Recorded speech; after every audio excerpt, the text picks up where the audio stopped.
Bonjour les amis, les amoureux des Bavaroises. Aujourd'hui, je vais vous présenter un petit module qui s'appelle le module SMC. Alors, ce petit module, il est fixé sur le phare directionnel. En l'occurrence, celui-ci, c'est un E63. Mais vous en avez aussi sur les E60, je suppose aussi sur les E90.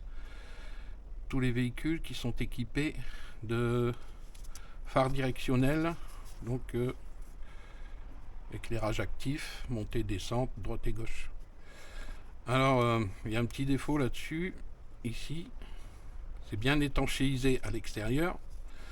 Seulement, côté phare, la condensation, l'humidité qui se fait dans le phare, au fil du temps, elle descend à ce niveau-là, parce que c'est le niveau pratiquement le plus bas du feu. Et donc, l'eau vient couler ici, dans ce petit module, et on commence à avoir des problèmes. Alors, ce que je veux essayer de vous expliquer, c'est comment essayer de le sauver. Si vous avez le défaut permanent, c'est trop tard, je vous le dis tout de suite. C'est que l'eau a fait son effet et a complètement détruit la mini carte mère qui se trouve à l'intérieur. Mais si ça s'allume qu'une fois de temps en temps, il y a peut-être possibilité de le sauver. Donc on va l'ouvrir. Alors je viens de faire le droit. J'ai démonté le droit parce que j'avais justement ce souci sur mon véhicule. Et lorsque je l'ai démonté, bien évidemment, il y avait une espèce de boue sur la carte mère qui créait des courts-circuits et qui faisait allumer le voyant défaut de phare directionnel de temps en temps. Donc je l'ai nettoyé. J'ai refait quelques soudures qui s'étaient vraiment oxydées, notamment au niveau des mini condensateurs. Et j'ai réussi à le faire repartir. Alors tant que le pare-choc est démonté, on va en profiter pour faire le deuxième. On va essayer de le fiabiliser. C'est pas qu'on va essayer, c'est qu'on va le fiabiliser et on va le rendre étanche. Donc pour l'ouvrir, déjà, il faut prendre patience, c'est très long. Il faut écarter un petit peu les bouts de plastique sans les casser. On lève un petit peu. Voilà, quelquefois ça va prendre beaucoup de temps. Mais si vous forcez, vous cassez les petits tétons et ça ne tiendra plus aussi bien. Mais si les petits tétons sont cassés, vous avez une possibilité de le sauver. Parce qu'ici, vous avez des trous qui ne servent à rien.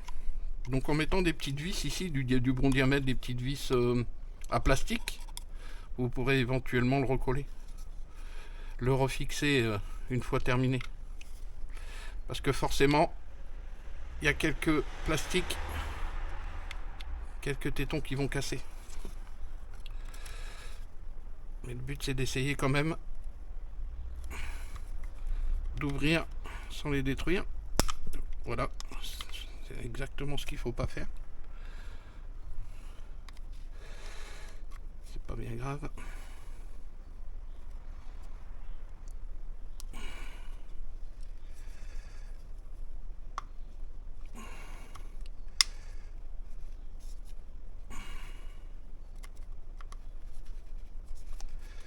Allez, c'est pas facile à ouvrir. Hein. Prendre son temps, faut aller doucement.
referme tous au fur et à mesure.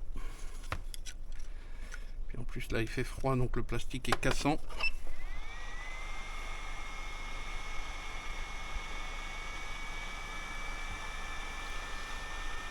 Comme je vous ai dit, c'est pas bien grave hein, si les tétons sont cassés. On aura une autre solution pour refermer la boîte par après.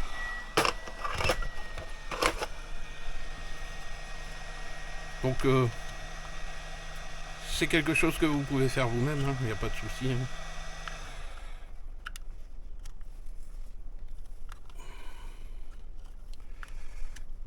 Quand on sait que BM se permet de vendre un petit boîtier comme ça de rien du tout, je crois j'ai entendu dire autour des 400 €. C'est réellement se foutre de la gueule des gens. Donc voilà, ici. Alors souvent l'eau vient stagner ici au niveau des condensateurs. Alors ça sert à rien d'échanger hein. Un condensateur. Quand il est mort, il est tout gonflé ou il est éclaté. Si vous n'avez pas le condensateur gonflé ou éclaté, le condensateur est bon.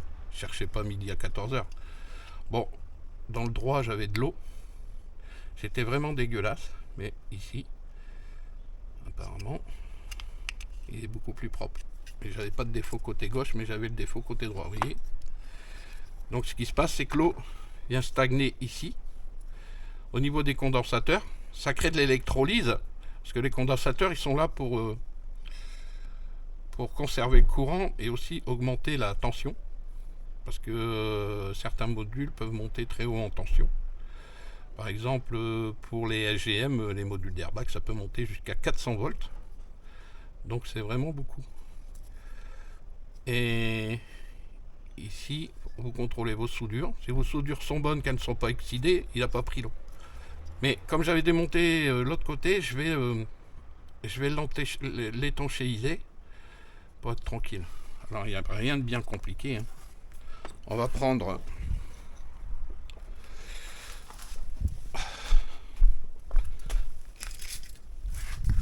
une pâte à joint automobile qui sert à refixer les joints de carter et autres, ou les joints de cache-culbuteur. C'est une pâte super étanche qui résiste à la chaleur et qui devrait faire l'affaire. Donc ici on va faire un joint comme ça tout le tour. Faut pas hésiter à en mettre. Hein. Pas hésiter à se salir les mains. Ça va. Cette première couche là va empêcher l'eau de passer derrière la petite carte électronique et venir oxyder les composants. Alors ce qui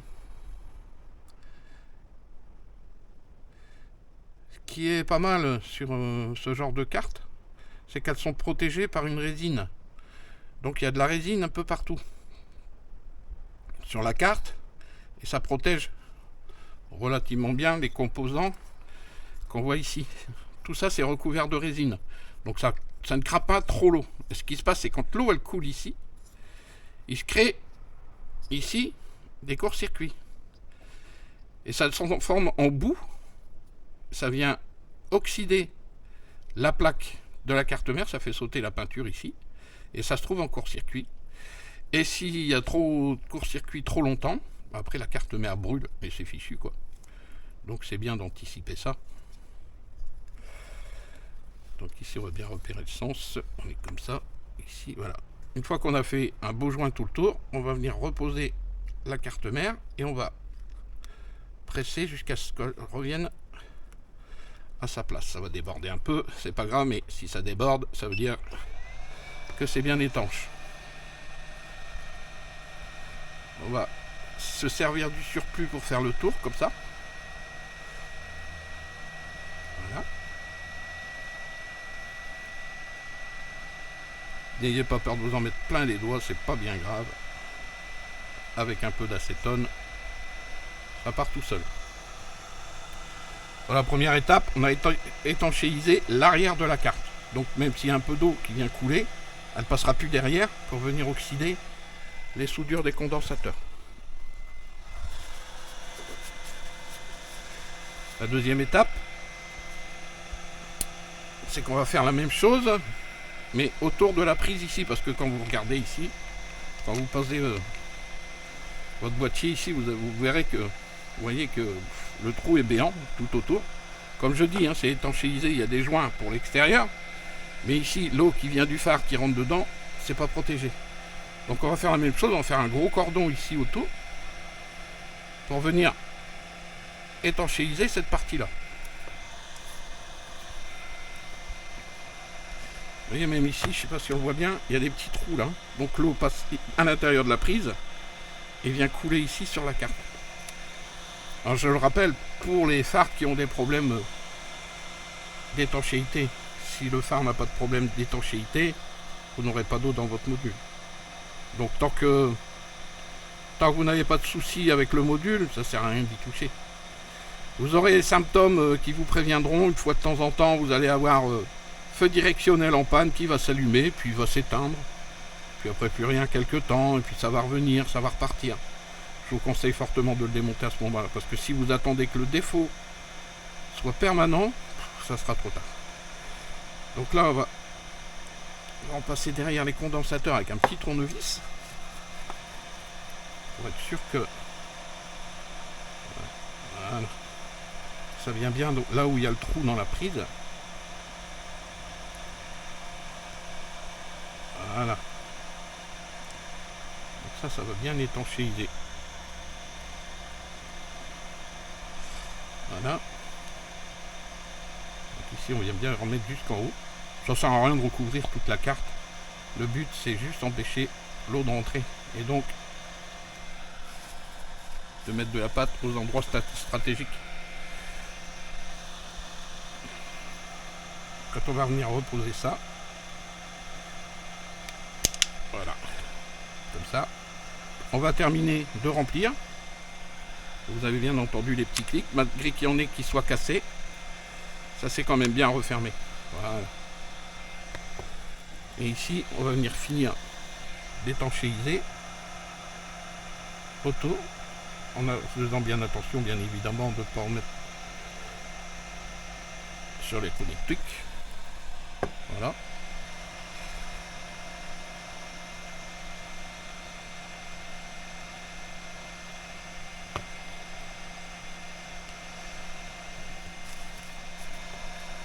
On enlève le trop, le surplus ici. Hop. On va venir mettre là où c'est pas bouché.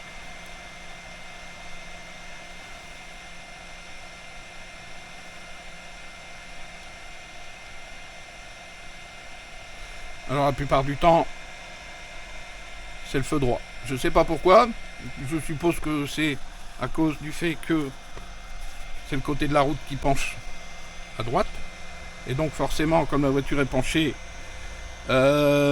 côté droit, donc la voiture, comme la voiture est légèrement penchée, donc l'eau a tendance à rentrer plus dans le module électronique droit.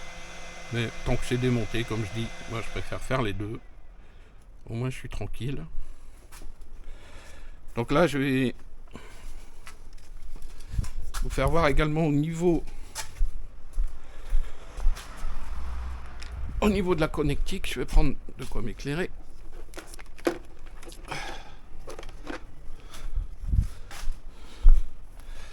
Donc ici au niveau de la connectique, voilà. Hop. Je sais pas si vous voyez bien. Et je vais en mettre ici autour du connecteur également, tout le tour, pour étanchéiser la partie du connecteur. Ici tout le tour, parce que c'est là que l'eau rentre.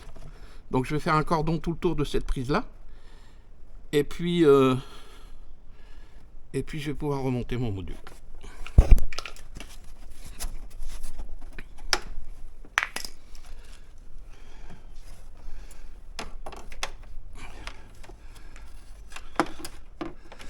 Petit Jésus, pourquoi tu nous as pas fait 4 mains?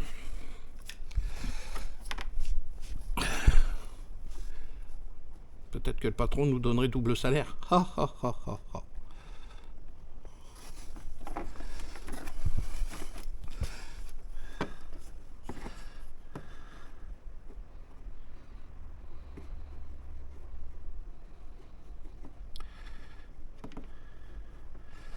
Voilà. Donc j'en ai mis tout le tour. Comme ça. Et maintenant, je vais venir emboîter mon module dessus. Mon module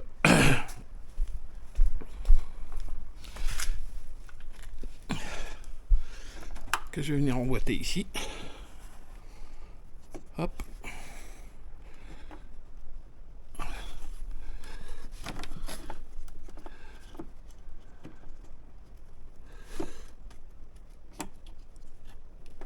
Voilà. Comme ceci. Je l'enlève pour voir si j'ai pas mis de colle dans les connectiques. Un petit peu trop ici, voilà. Les connectiques sont propres, donc c'est bon. Voilà, il n'y a plus qu'à remonter. Remonter les vis, remonter le pare-choc. Alors on laisse sécher. Je vous conseille de laisser sécher au moins 2 jours. Faites ça tranquillement, c'est l'hiver. Si vous n'avez pas besoin de votre voiture le week-end, faites ça le samedi et laissez sécher jusqu'au dimanche, voire lundi. Parce que comme il y a une bonne épaisseur, ça sèche relativement vite. Normalement, ça sèche en 12 heures. Mais n'allumez pas vos phares tant que c'est pas sec. C'est quand même un peu gras, c'est conducteur. Donc, le temps que le solvant sèche, après ça va faire une pâte bien étanche et totalement isolante. Et puis, normalement, ça devrait plus bouger. Voilà mes amis, j'espère que ça vous aidera et je vous souhaite de bonnes fêtes de fin d'année. À bientôt.